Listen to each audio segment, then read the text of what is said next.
I want to bring us back to the point that you were making about exploiting consumer behavior in a consumer internet business.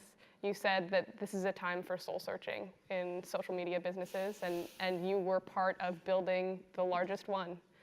What soul searching are you doing right now on that? I feel tremendous guilt. I think we all knew in the back of our minds, even though we feigned this whole line of like, there probably aren't any really bad unintended consequences. I think in the back, deep recesses of our minds, we kind of knew something bad could happen. But I think the way we defined it was not like this. It literally is a point now where I think we have created tools that are ripping apart the social fabric of how society works. That is truly where we are. And I would encourage all of you, as the future leaders of the world, to really internalize how important this is. If you feed the beast, that beast will destroy you. If you push back on it, we have a chance to control it and rein it in. And it is a point in time where people need to hard break from some of these tools and the things that you rely on. The short-term dopamine-driven feedback loops that we have created are destroying how society works. No civil discourse, no cooperation, misinformation, mistruth. And it's not an American problem. This is not about Russian ads. This is a global problem. So we are in a really bad state of affairs right now, in my opinion. It is eroding the core foundations of how people behave by and between each other. And I don't have a good solution. My solution is I just don't use these tools anymore. I haven't for years. It's created huge tension with my friends, huge tensions in my social circles.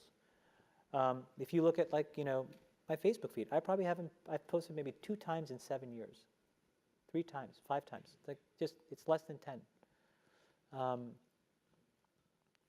And it's weird. I guess I kind of just innately didn't want to get programmed. And so I just tuned it out. But I didn't confront it. And now to see what's happening, it really bums me out. Think about, there were these examples where there was a hoax in WhatsApp where in some village in India, people were afraid that their kids were going to get kidnapped, etc. And then there were these lynchings that happened as a result, where people were vigilante running around. They think they found the person, and I mean, seriously? That's what we're dealing with. Imagine when you take that to the extreme, where bad actors can now manipulate large swaths of people to do anything you want. It's a really bad state of affairs.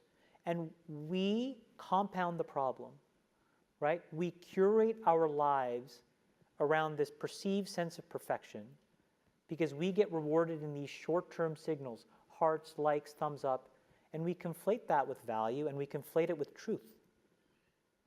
And instead what it really is fake, brittle popularity that's short-term and that leaves you even more, and admit it, vacant and empty before you did it. Because then it forces you into this vicious cycle where you're like, what's the next thing I need to do now? Because I need it back.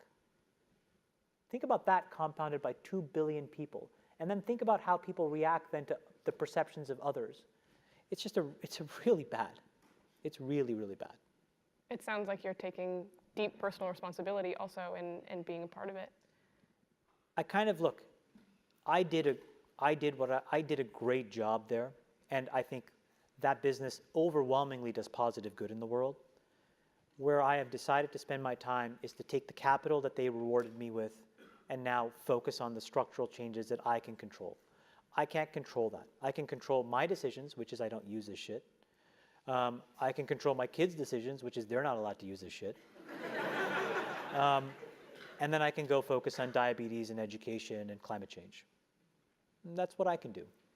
But everybody else has to soul search a little bit more about what you're willing to do, because your behaviors, you don't realize it, but you are being programmed. It was unintentional. But now you got to decide how much you're willing to give up, how much of your intellectual independence. And don't think, oh yeah, not me, I'm fucking genius, I'm at Stanford.